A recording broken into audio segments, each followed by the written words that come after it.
আসসালামু আলাইকুম। লবণীয় পাঙ্গাস মাছের ভুনা রেসিপি। পাঙ্গাস মাছ ভুনা বা মাখা ঝোলের এই রেসিপিটি সত্যি চমৎকার এবং জনপ্রিয়। প্রথমে পাঙ্গাস মাছের টুকরাগুলো লবণ ও হলুদ দিয়ে ভালোভাবে মেখে নেব।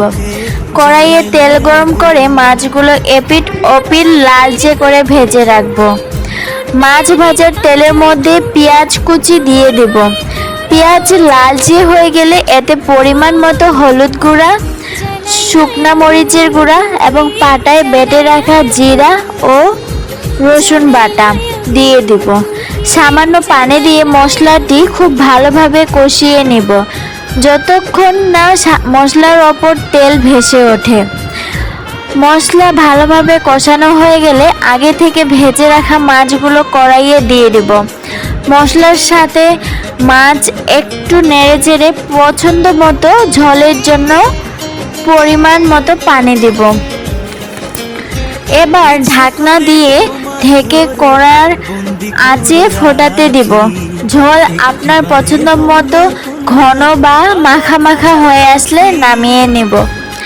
ঝোলের পরিমাণটা সম্পূর্ণ আপনার পছন্দের ওপর নির্ভর করে। কেউ মাখা মাখা পছন্দ করে, আবার কেউ একটু বেশি ঝোল রাখতে ভালোবাসেন। গরম ভাতের সাথে এই পাঙ্গাস মাছের ভুনা রেসিপি একদম জমে যাবে। আর এইভাবে কে কে রান্না করছেন অবশ্যই কমেন্টে জানাবেন। আর আমার ভিডিও কোন জেলা থেকে দেখতেছেন সেটাও কমেন্টে জানাবেন। এবং ভিডিওটি যদি ভালো লেগে থাকে লাইক কমেন্ট শেয়ার করবেন। আর অবশ্যই সাবস্ক্রাইব করবেন। সবাই ভালো থাকবেন। আল্লাহ হাফেজ। আসসালামু আলাইকুম।